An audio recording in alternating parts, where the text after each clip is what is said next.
الحمد لله رب العالمين والصلاة والسلام على أشرف الأنبياء وإمام المرسلين وعلى آله وأصحابه أجمعين. أما بعد، فأعوذ بالله من الشيطان الرجيم. بسم الله الرحمن الرحيم. يا أيها الذين آمنوا لا تتخذوا اليهود والنصارى أولياء بعضهم أولياء بعض ومن يتولهم منكم فإنه منهم إن الله لا يهدي القوم الظالمين. ٹل نہ سکتے تھے اگر جنگ میں اڑ جاتے تھے، ٹل نہ سکتے تھے اگر جنگ میں اڑ جاتے تھے، پاؤں شیروں کے بھی میدان سے اکھڑ جاتے تھے، مجھ سے سرکس ہوا کوئی تو بگڑ جاتے تھے، کیا چیز ہے ہم توپ سے بھی لڑ جاتے تھے. صدر محترم عزیز ساتھیوں، تاریخ اس بات پر گواہ اور شاہد ہے کہ اس فانی دنیا کے ہر دور میں، ہر زمانے میں، ہر طبقے میں، ہر خطے میں ظلم کو فروغ دینے والے انگنت بے شمار بڑے بڑے ظالم جبابرہ آگے چلے گئے، لٹ گئے، مریا میٹ ہو گئے. اس میں سے کسی کا وجود باقی نہیں رہا اور نہ ہی رہے گا، بلکہ ان کے واقعات صرف اور صرف داستان بن گئے.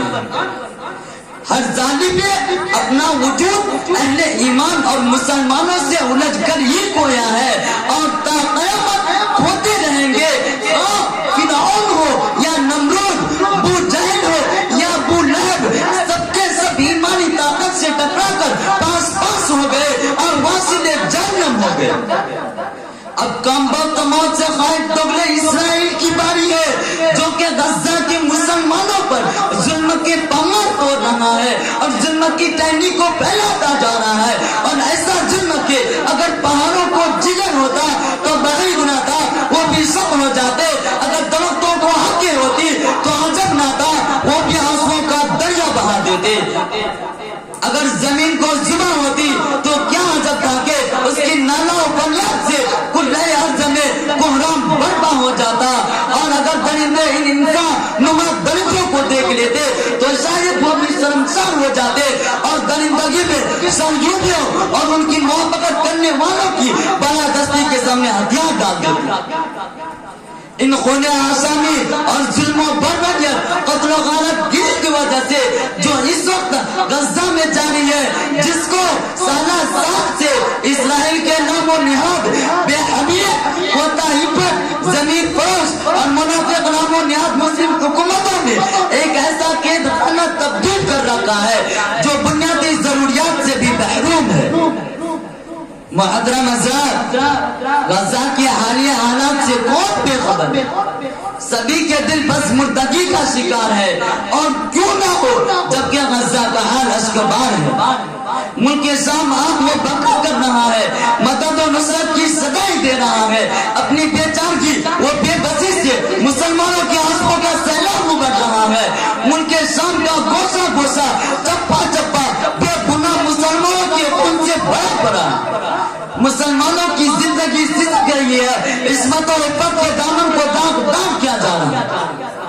گلشن مشرق ان کے لیے ماتم گدا بنا ہوا ہے. نفرت و تعصب کے شعلے برق رہے ہیں. تاریخ کا بدترین ظلم جس سے کبھی آسمان بھی نہ دیکھا ہوگا وہ ان پر ڈھایا جاتا ہے.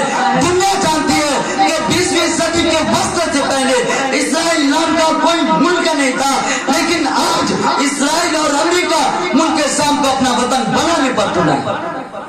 ان کی زمین و جائیداد اور گھروں پر قبضہ کیا جاتا ہے. ایک میزائل سے کئی مکانوں کو غبارے ناف بنا کر اڑا دیا جاتا ہے. اخبارات اور سوشل میڈیا کا کوئی دن ایسا نہیں جس میں کفن سے ملبوس شامیہ شہداء اور ظالموں کی بربریت اور مسلمانوں نے عالم کی غفلت پر شکوہ نہ کرنا. خون میں لتنے ہوئے معصوم بچوں کی آہیں کونوں سے ٹکرا رہی ہے.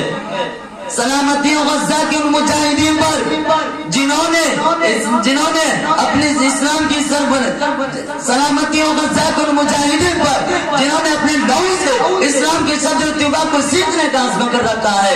100,000 رحمت نازل ہو ان شہداء حق پر جنہوں نے اپنے خون کا ایک قطرہ دین حق کی سرخروئی کے لیے نچاور کر دیا ہے. اسی قدر لعنت ہے ان صلیبی اور صہیونی ظالموں پر جو دین و اخلاق اور بین الاقوامی قوانین کی دھجیاں بگڑ کر اپنی حقوق آسانی خود پوری کر رہے ہیں۔ ان خوف خدا سے عالی اور ہمت مردانہ سے گالی مسلم حکمراں پر جن کے سینوں میں شیطان نے دل کے بجائے پتھر کی ذل رکھ دی ہے، جن میں سے بعض اعلان یا خفیہ طور پر اسرائیل کے ہم نوا ہیں۔ اسی چند پتہ اپنا تقریر ختم آخر دعوانا الحمدللہ رب العالمین۔